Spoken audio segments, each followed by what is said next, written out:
غور کیا جائے اور اس کے اوپر باقاعدہ میٹنگز کی جائیں. تو وہ انشاءاللہ کل شوکت سے بات ہوئی ہے, ہم نے ریگولر اب اپنی اکنامک ٹیم کی میٹنگز کرنی ہے اور وہ میں بتاؤں گا کہ کیوں کرنی ہے.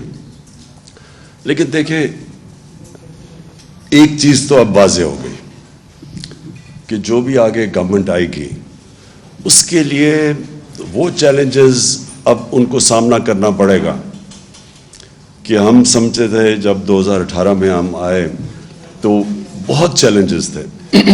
میں تو پہلی دفعہ گورنمنٹ میں تھا اور ہماری ٹیم بھی نہیں تھی, اور اوپر سے ایک تو معاشی کرائسس تھا.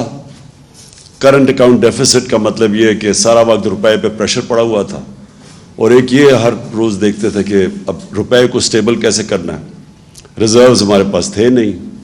باہر ملکوں نے یہ بالکل اسد نے بات ٹھیک کی کہ جو ہمارے دوست ملک تھے انہوں نے ہمیں بڑے مشکل وقت پہ انہوں نے ہماری مدد کی, جس سے تھوڑی سٹیبلٹی آئی. لیکن بڑا ایک ہر روز صبح پریشر ہوتا تھا کہ اب مارکیٹ کیا کہتی ہے کہ روپے اور اگر نیچے نہ گر جائے تو کیا کریں گے. لیکن اس کے علاوہ ایک پہلے دن سے جو اپوزیشن تھی وہ پہلے دن سے گورنمنٹ گرانے کے اوپر تلی ہوئی تھی. تو جو ابھی اسد نے بھی بات کی کہ دیکھیں کبھی بھی آپ انویسٹمنٹ ایک ملک میں جس کی وجہ سے ویلتھ کریشن ہوتی ہے وہ آ ہی نہیں سکتی جب تک کہ پولیٹیکل انسرٹنٹی ہو, اور وہ پولیٹیکل انسرٹنٹی کریٹ کی گئی ہمارے اگینسٹ پلان کر کے. اور وہ صرف وہ اس لیے نہیں کہ وہ اس لیے نیسرلی نہیں کہ انہوں نے وہ سمجھتے تھے کہ ان کو پاور میں آنا چاہیے, وہ اس لیے کہ وہ ڈرے ہوئے تھے کہ میں احتساب کروں گا. ان کے اوپر کرپشن کے کیسز تھے, وہ سارا کوشش یہ کر رہے تھے مجھے بلیک میل کرنے کی کہ میں کسی طرح ان کو NRO دے دوں. اور وہ پہلے دن سے نہ انہوں نے تقریر کرنے دی مجھے, پہلے دن اسمبلی میں نہ وہ تقریر کرنے دیتے تھے, شور مچا دیتے تھے. اور پھر ہر روز وہ کہ جی آج اکانومی گئی تو کل گئی, اور آج گورنمنٹ گئی اور پرسوں گئی. اور پھر وہ فضل الرحمان اپنا دھرنا لے آتا تھا. حالانکہ میں نے اس کو بڑا کہا کہ ہم انٹرٹین کا, ہم کوئی روڈ بلاکس نہیں کیے, ہم نے کوئی FIRs نہیں کاٹی. میں نے تو اسے آفر کیا تھا کہ ہم تھوڑا کھانا پینا بھی تمہیں دے دیں گے جب تم دھرنا لے کے آؤ گے. اور پھر وہ اور ڈرانے کے لیے بلاول صاحب نے کام پہ ٹانگنے والا ٹور کر دیا گورنمنٹ گرانے کے لیے. کہنے کا مقصد میرا یہ ہے کہ سارا وقت پولیٹیکل انسرٹنٹی کریٹ کی گئی بلیک میل کرنے کے لیے, پارلیمنٹ چلنے نہیں دی.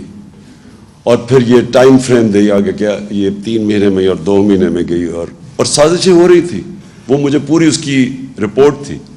پھر جب وہ کووڈ آیا تو وہ شہباز شریف جو بھاگ گئے تھے نواز شریف کے ساتھ, آپ کو یاد ہوگا کہ انہوں نے گارنٹی کر کے عدالت میں ایفیڈیوٹ دے کے اور وہ باہر بھاگ گئے تھے. تو اس نے آنا ہی نہیں تھا واپس کیونکہ اس کا FIA کا کیس تھا, بیٹا پہلے بھاگ گیا تھا. ان کو پتا تھا کہ وہ اوپن اینڈ شٹ کیس ہے. جب کووڈ آیا تو ادھر بھی ایک اپرچونٹی نظر آ گئی کہ اگر عمران خان لاک ڈاؤن لگاتا ہے تو ویسے اکانومی بیٹھ جائے گی, لاک ڈاؤن نہیں نکالتا تو ہاسپٹل بھر جائیں گے. تو وہ ون سچویشن تھا. وہ بھاگا واپس آیا, منہ پہ وہ لگا کے کمپیوٹر کے سامنے بیٹھ گیا کہ میں اسپیشلسٹ ہوں, میں آ کے ٹھیک کروں گا ملک کو. اور وہ خاقانہ بازی نے سٹیٹمنٹ بھی دی کہ شہباز شریف کو موقع دو, اس نے ڈینگی کے اندر بڑا اچھا کام کیا تھا. تو وہ ایک 3.5 سال کا بڑا انریچنگ ایکسپیرئنس تھا, کیونکہ اتنا چیلنجنگ تھا کہ اس کے اندر میں نے سیکھا بہت کچھ. تو اس میں اکانومی بھی تھوڑی بہت سیکھ گیا, کیونکہ ہر روز ہمارے پاس بیٹھنا پڑتا تھا ٹیم کے ساتھ کہ اب یہ کرائسس ہو گیا اور فلانا کرائسس ہے. تو میں جو چیز سمجھاؤں وہ یہ کہ ہم نے کبھی بھی اپنے ملک میں سوچا ہی نہیں ویلتھ کریشن کا ایکسپورٹس بڑھا کے. یہ ایسٹ ایشین ٹائیگرز ہمارے سامنے نکل گئے آگے, اور وہ مجھے یاد ہے ہر دوسرے دن آتا تھا کہ میں جی پاکستان کو ایشین ٹائیگر بنا دوں گا, کوئی کہتا تھا. لیکن ایشین ٹائیگر تو بنا تھا ایکسپورٹس بڑھا کے. اور پھر چائنا کی بھی ساری جو گروتھ دیکھی انہوں نے کانسنٹریٹ کر کے ایکسپورٹس بڑھائی تھی. مجھے یاد ہے مہاتر محمد سے میں 20 سال پہلے ملا تو وہ مجھے بتا رہے تھے کہ ہم نے باقاعدہ ایکسپورٹس بڑھانے کے لیے پہلے ہم نے الیکٹرانکس کی اس کو کاٹیج انڈسٹری بنایا, گھروں کے اندر ہم نے چھوٹے چھوٹے اسمبلی پلانٹس لگائے, ادھر سے پھر ہم نے ڈیولپ کر کے آہستہ آہستہ وہ $80 بلین کی ان کی پرائمری ایکسپورٹس تھی پہلے ربر یا ٹن کی, وہ ساری انہوں نے الیکٹرانکس کے پورا انہوں نے اپنی اکانومی اٹھا دی.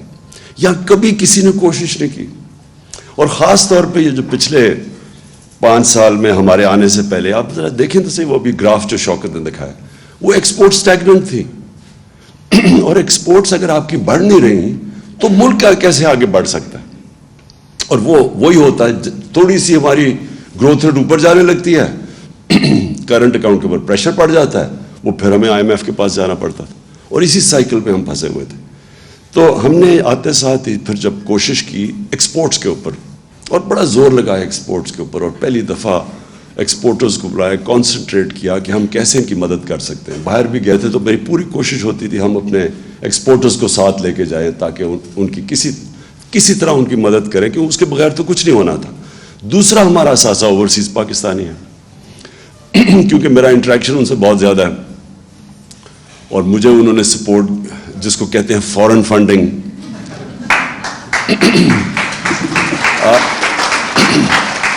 کہ وہ لوگ جو بیچارے محنت کش لوگ جن کے اوپر ملک چلتا ہے, ان سے, کیونکہ میں شوکت خانم میں جب میں نے پیسے اکٹھے کرنے شروع کیا آج سے 30 سال پہلے, تو یہاں تو بڑی جلدی ڈونر فٹیگ ہو گئی. تو میں پھر جدھر پاکستانی تھے دنیا میں, تب سے میرا ان سے ریلیشن شپ ایکچولی میرے پہلے بھی تھی کرکٹ کی وجہ سے, کیونکہ ہم جب کرکٹ باہر کھیلتے تھے تو اوورسیز پاکستانی آ کے سپورٹ کرتے تھے. لیکن جب میں نے شوکت خانم کے لیے پیسے اکٹھے کیے تو میں پھر باہر نکل گیا. یہاں لوگ جو لوگ بڑے پیسے والے تھے وہ باہر سے کہہ دیتے تھے کہ وہ آفس میں نہیں بیٹھا صاحب, تو میں تب باہر نکل گیا. تو میرا اوورسیز پاکستانیز نے میری پھر مدد کی. یہ شوکت خانم جو بنا, یہ سب سے زیادہ کنٹریبیوشن اوورسیز پاکستانیز کی تھی, جس کو ہم فورن فنڈنگ آج کل کہتے ہیں. اس کے بعد جب میں نے نمل یونیورسٹی میں ان سے پیسے اکٹھے کیے, پھر جب آہستہ آہستہ جب ہماری پارٹی اٹھنے لگی تو سب سے پہلے سپورٹ اوورسیز پاکستانیز نے کی, اور ادھر سے پھر ہم نے پیسہ اکٹھا کیا, جس کا یہ الیکشن کمیشن کے اندر اتنا بڑا ڈرامہ چلا ہوا ہے کہ میں ابھی تک حیران ہوں. انہوں نے رات تو فورن فنڈنگ دیکھ ہی لی ہوگی, جو 5-5.5 ارب روپیہ آ گیا 3 گھنٹے کے اندر.